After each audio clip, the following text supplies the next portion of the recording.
ఒకసారి టచ్ చేస్తాను దాన్ని.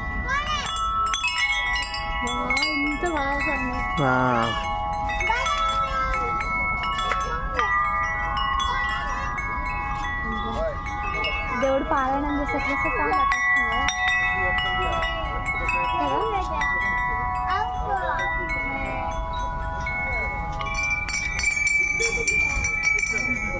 ఈ చెరువు కొట్టిందా?